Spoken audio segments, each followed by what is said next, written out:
So yun guys, samahan niyo ako sa buong araw ko. Late na tayo. Let's go. Sipilyo tayo.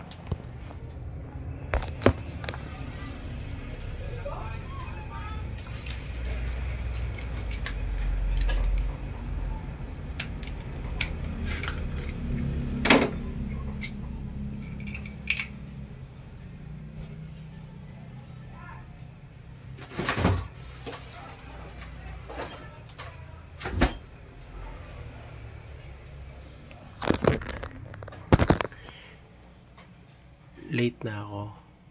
Call time namin is 10 AM. 10:35 na. Di pa daw naalis ng bahay.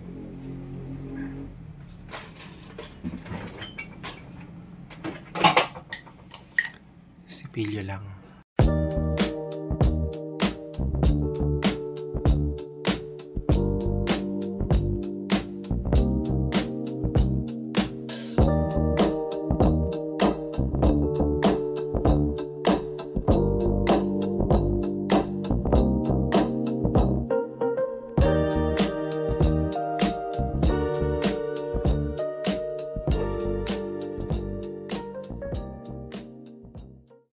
Ngayon, naka-ready na.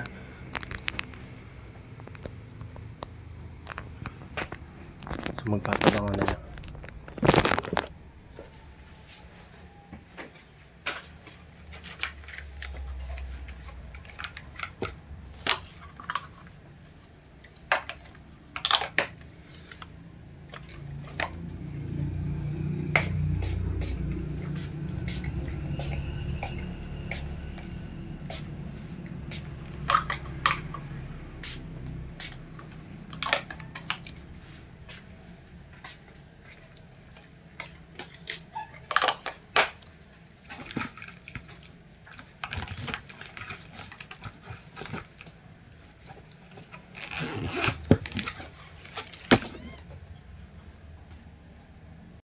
Bye-bye!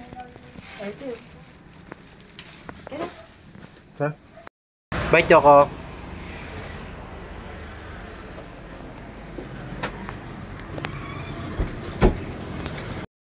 Quiz, late na tayo. Ano oras nang pa lang ako lalarga?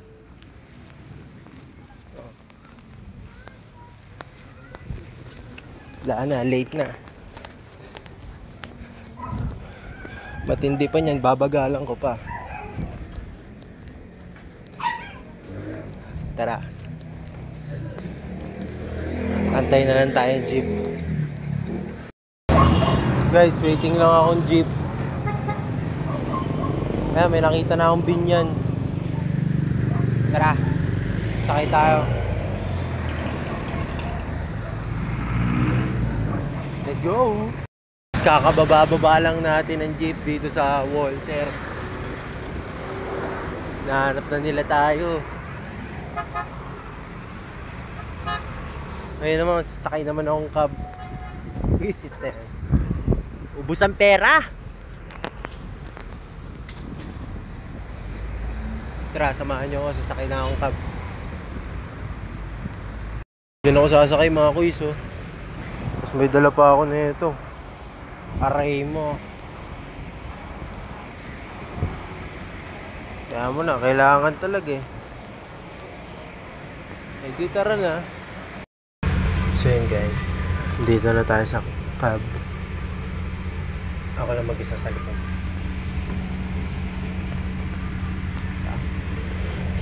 Solo flight. Eat it, boy. Naiiwan ko kasi yung... Ay hindi naiwan. Yung ginamit ng airmat ko, yung payong na maliit. Tapos yung payong na sobrang liit na ginagamit ko, sinoli ko na. Kasi hiram ko lang yun. Girlfriend ko. Kay Janelle. Papunta ako ngayon sa Carmona Estate. Sa bahay ng kaklase ko. Gagawa kami prototype eh. Sana matapos kami ng maaga.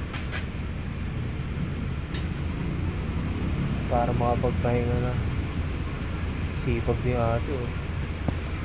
Tinawag niya, kinakabit niya, no? Tarpaulin, no? Ng Walter.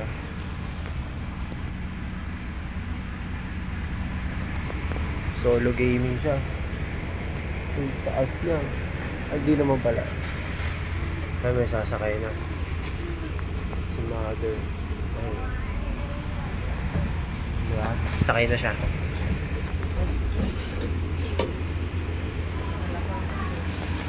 Wala tao. Ganon. Sagot. Four. Baka tanis yan. Three minus two. Dali mo sa school mo. Para pag Cheating ako to.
Estudyante.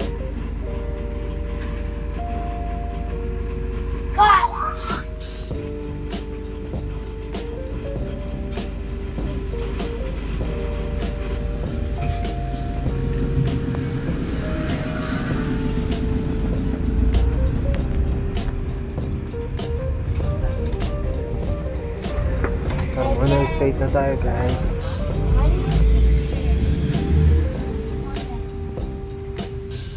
Subdivision na.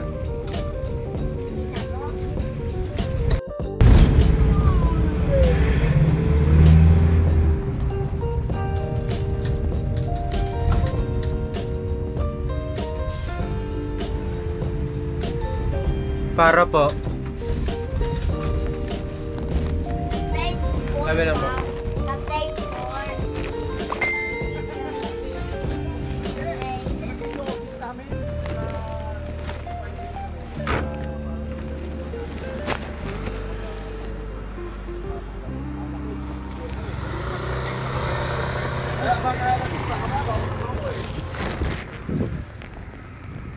Dito na tayo. Phase 4.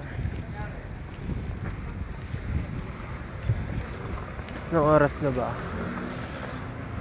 Ay! Ayun, sa sobrang madali ko, guys. Nalimutan ko na dalhin yung relo ko. American Bully ko, eh. Female bully. Natutuwa ako pag nakakita ko ng iba't ibang klaseng kasi. Yan, dito na. Walk trip na lang. Dala-dala ba ito?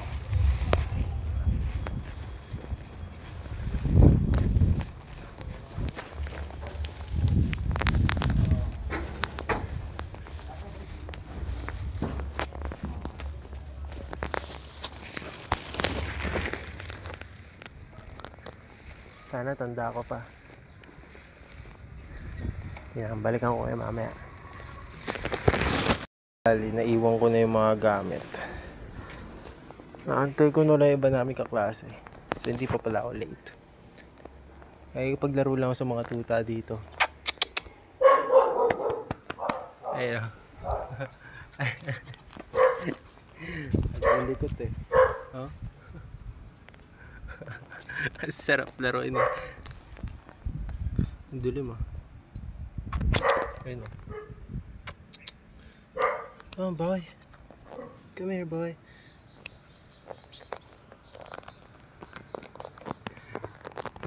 Cute lang nila kasi medyo malapad-lapad sila eh. Isang lalaki, isang babae.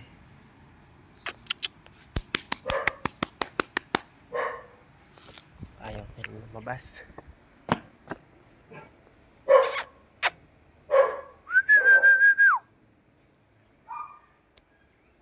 Ayaw. Cute pa naman nila. Saan na sila? Ay! Ang kawawa lang, kumakain sila ng lumot. Hari.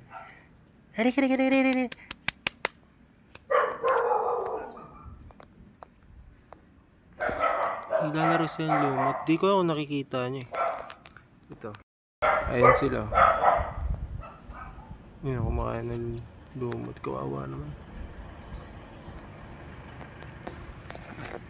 Wala, dyan na sila nasa-survive. Tapos pag naiinitan sila, higa lang sila dyan sa lupa. Sa mga lumot-lumot. Kasi malamig yan eh. Pag naiinitan, silong lang sila dyan. Halika rito, boy. Ito yung lalaki.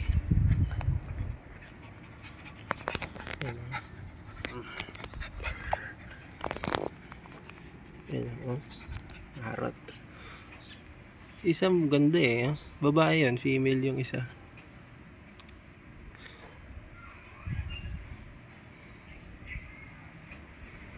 Ganda na itsura eh. Yun o, kumakain sila ng lumot oh. Wala kasi silang makain eh. Yun na lang yung nagpapasurvive sa kanila. Doon talaga sila nagtatago sa abandonadong bahay na yun. Yung for sale na bahay. Yan. Waiting lang. Tahimik dito. Sobrang tahimik. Matulog siya.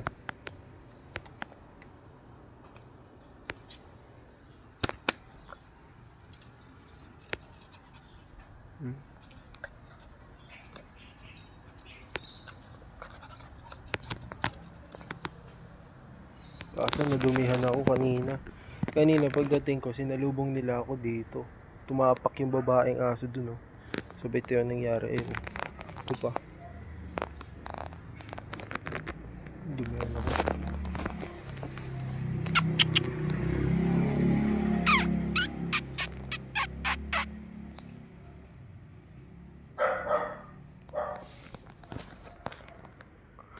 Hindi lang, waiting lang ako dito. Diyan naman na si Gali. Makapasok na ako sa loob. Sana matapos kami ng maaga. Kasi dami ko pang gustong gawin sa bahay. Si Choco, ilang araw kami din nakapag-walk dahil sa bagyo. Ganda pa naman ng panahon. Ganda. Araw. Tignan naman silang dalawa. Ewan ko magkapatid to. Pili ko magkapatid yan.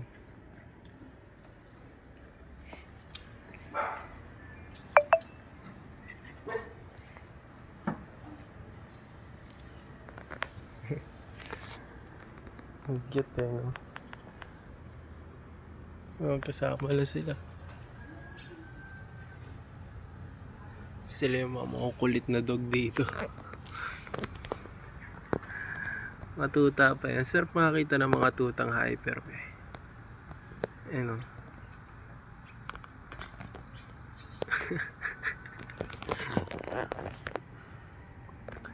Yan, sarap makakita ng mga ganyan aso.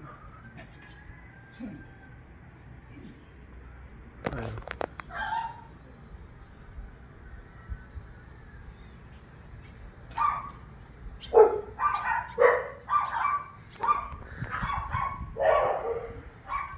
Wala eh, alam nyo guys, dapat talaga mabubuntis yan si Choco. Kasi pinastad ko yan, 2 beses. Same male din. Yun yung si Ram. Ang may-ari na si Sir Mactal, si Christian Mactal. Ang owner ng Mac Brews Coffee. Ang kwento kasi nun, nakita nila ako nagwo-walk kasama si Choco. Ano yan, siguro months pa lang sa akin si Choco. Mga 2 months pa lang nag-i-stay sa akin si Choco. Oo, 2 months pa lang nun. Tapos nag-walk kami. Nakita kami ni Sir Christian Mactal. Ano yun, hindi ibig sabihin na sinasabi kong 2 months pa lang saan si Choco nun. 2 months na puppy. Kinuha ko si Choco kasi 7 years old na siya. Ay hindi, 5 years old na si Choco. Adult ko na siya nakuha. Si Choco kasi, adapt ko lang siya. Hindi ko siya binili. Inadapt ko lang siya. Sa classmate ko nung high school. Senior high school na si Ferdeline. Nung nag-walk kami yun, nakita niya na may female ako na Doberman. Gusto niya din ipastad si Ram para makita ng produce. Kaso, kasamaan nga lang nung unang stud, nag-false pregnancy. Which is ito yung picture. Yan. Pakita ko sa inyo. Tapos false pregnancy. So antay ulit mga 6 months. After 6 months, nag-hit ulit. Stud ulit. Pagka-stud, kasamaan, namatay yung mga tuta. So talagang feel ko hindi talaga para kay Choco yung pagiging mother. Okay na ako dun sa maging pet na lang si Choco. Si Choco kasi di ko na talaga pinapa-stud. Yun lang. Naririnig ko na yung motor ng kaklase ko. Pili ko andyan na sila.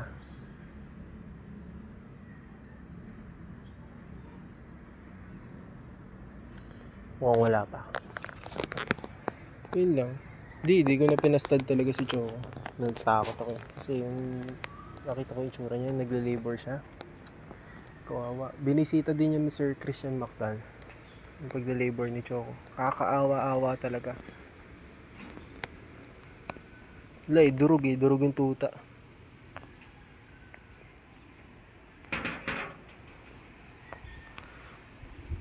Yun yung istorya nun.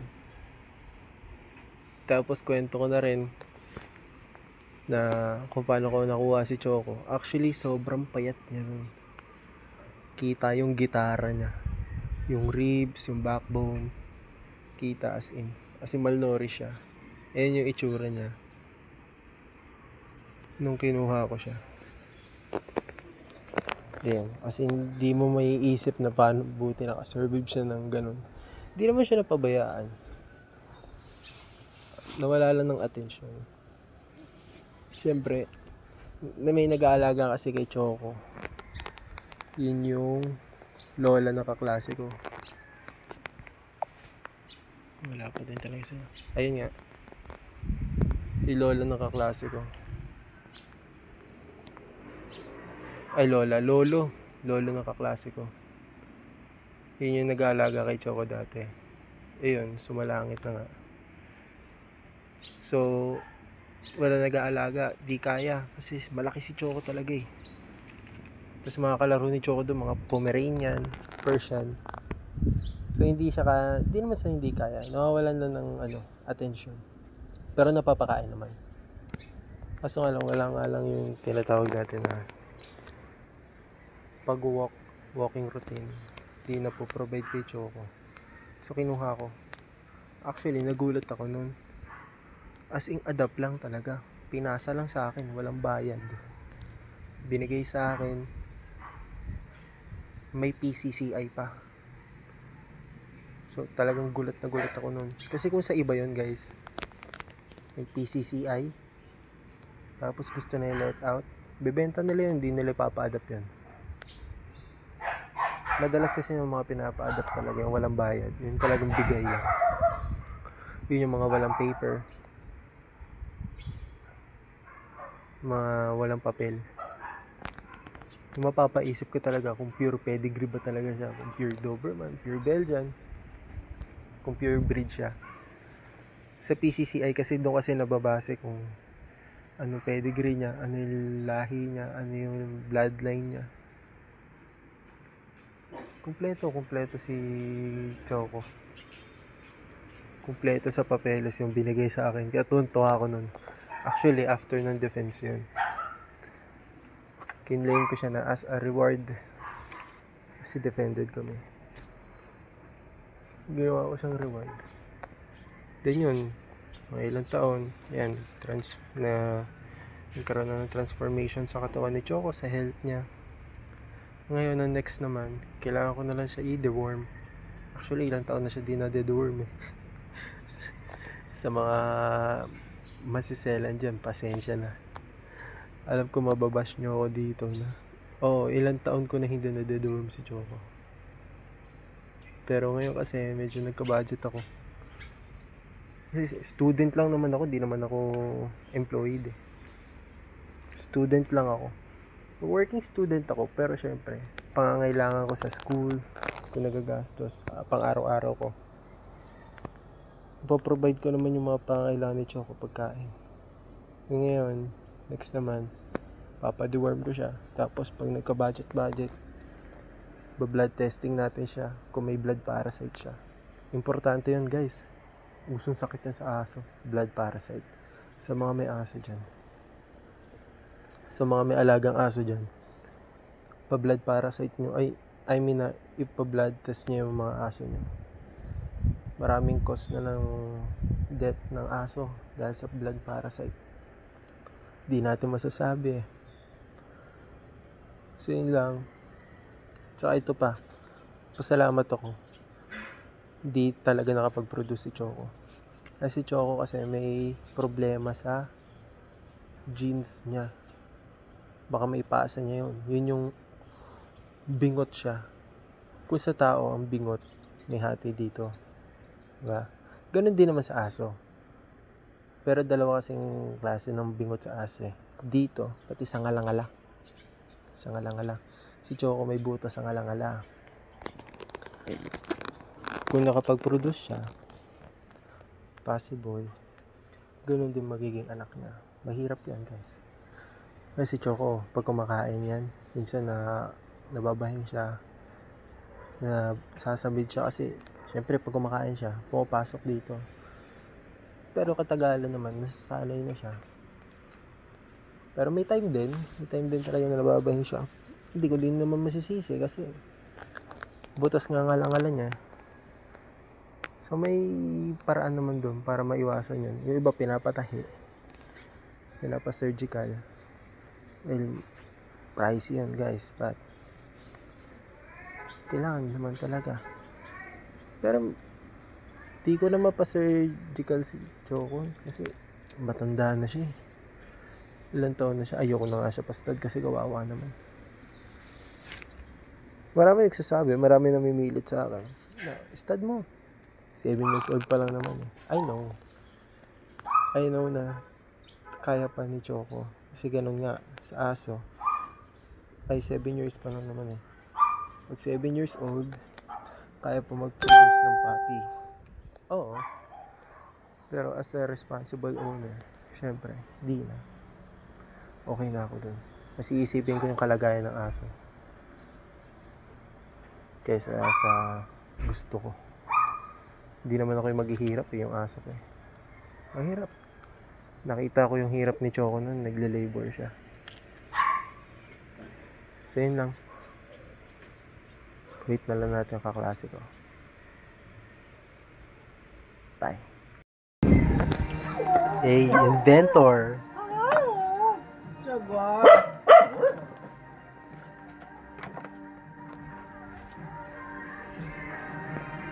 Anong gagawin natin dyan, Gali? Coaster at saka placemat. Yun, no? Panis.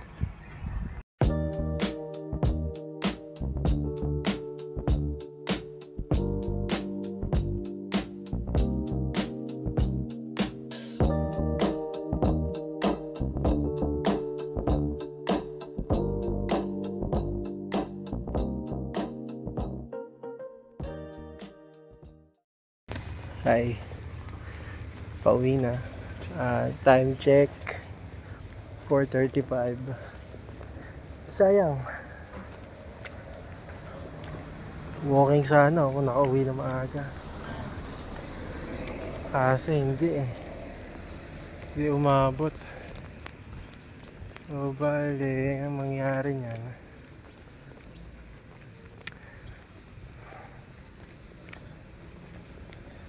Siguro, baka doon na lang sa amin. Doon na lang kami mag-walking. Grabe, nakakapagod tong araw na to. Napapakita ko sa inyo yung mga nangyari. Ayop.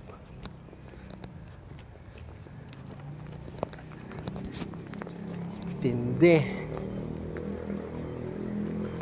Okay lang.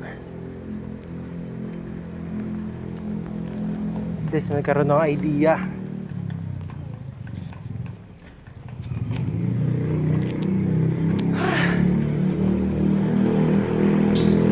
Ingat!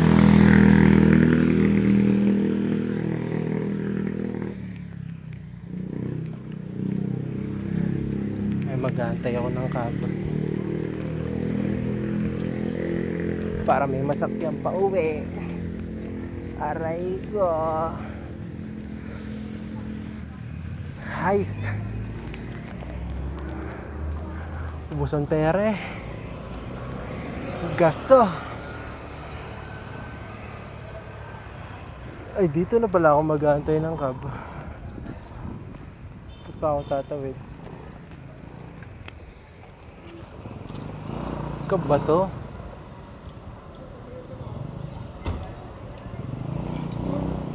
Hindi. May dalandan. Shit. Ayun. Cab. Captain America. Hindi pala, kuya ko.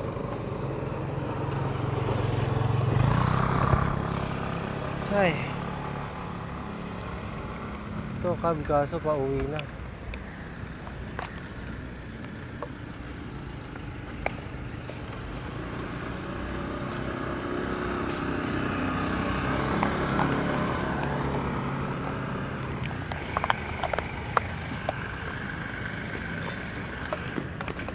Ang init, Diyos ko. Wala na akong masabi sa pagod. Ayun, uhaw ako. Ang malupit pa niya, wala akong tubig. Hindi ako nakiinom pilagali. Nalimutan ko.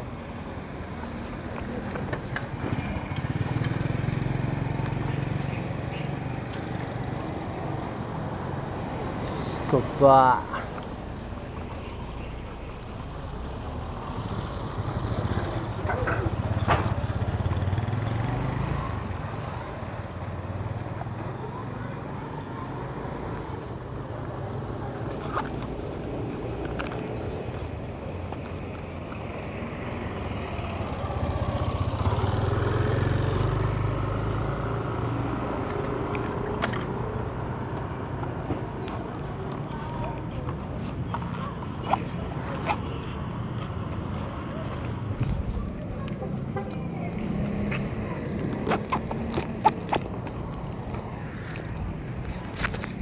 Init, boy.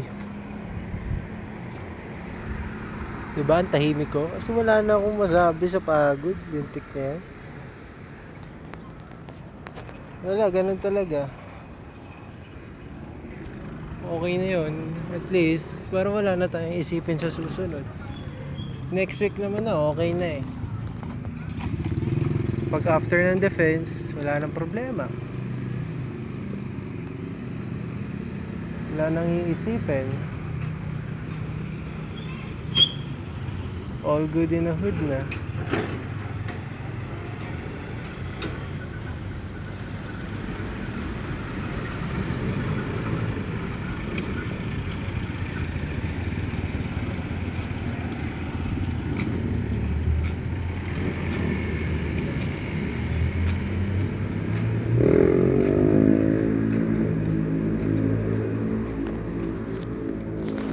Waiting pa din sa cab. Ayaw mo, sayang. Kasi, tamo may pang bahid pa ng cornstarch, oh. Galo kasi kami ng cornstarch doon. Oh, pampakapit tayo doon sa placement. Pati sa coaster.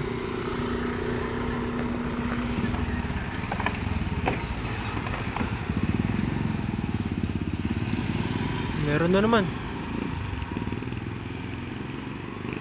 Ay, hindi. Nagbabalat yung ilong ko.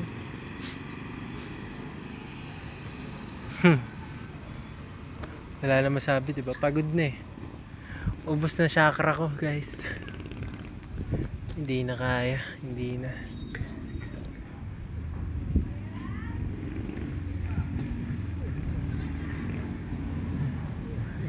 Bahala na kayo sa buhay.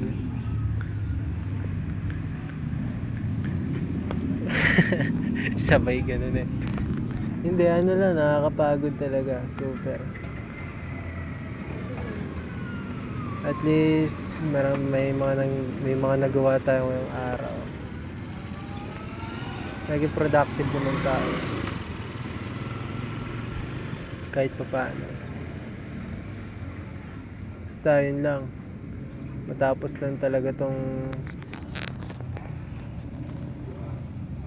lang tong defense.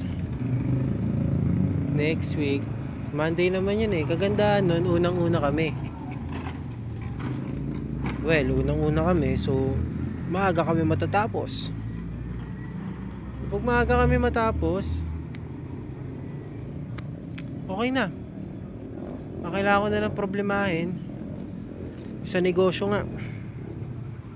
Well, stay tuned lang kayo dun sa negosyo na yun. Magbabalik tayo. Babalik loob tayo. Ito, Cab. Yun guys, pasakay na ako ng cab. Yan, ito.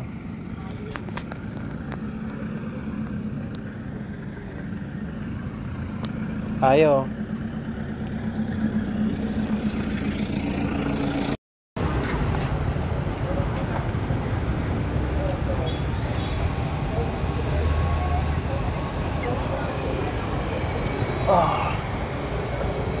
Sarap.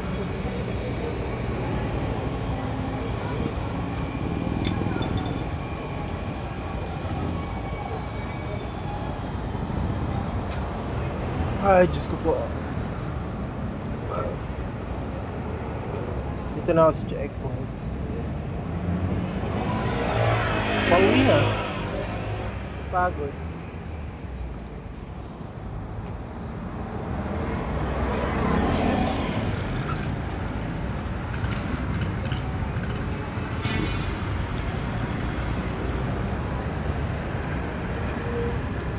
Balitaan ko na lang kayo pag nakauwi na ako.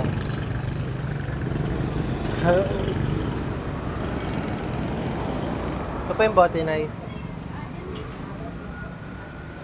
Thank you po.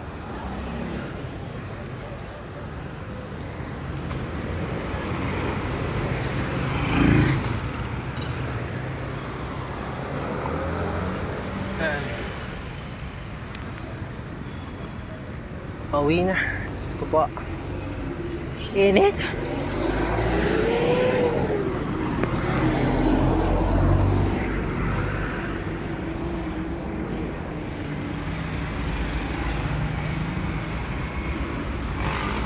Tuwid pa tayo overpass bago makapunta dun sa Sunshine.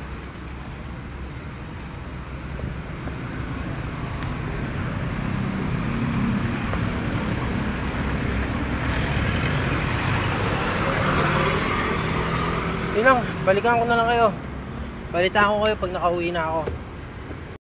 So yun guys. Nakauwi na ako. Actually kanina pa. Uwi na ko pag uwi si Choco. Go around dito lang sa lugar namin. Yun. Nakakapagod. Hype na yun. Tapos magre-review pa. 2 araw pa akong exam.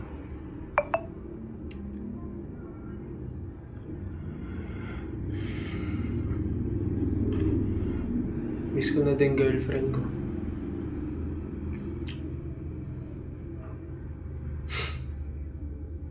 Yung gabi ng ilok. Yun lang. Thank you sa panonood. See you ulit sa susunod. I promise. Makakapag-walk na tayo. Doon ulit sa Villar City. Yun lang.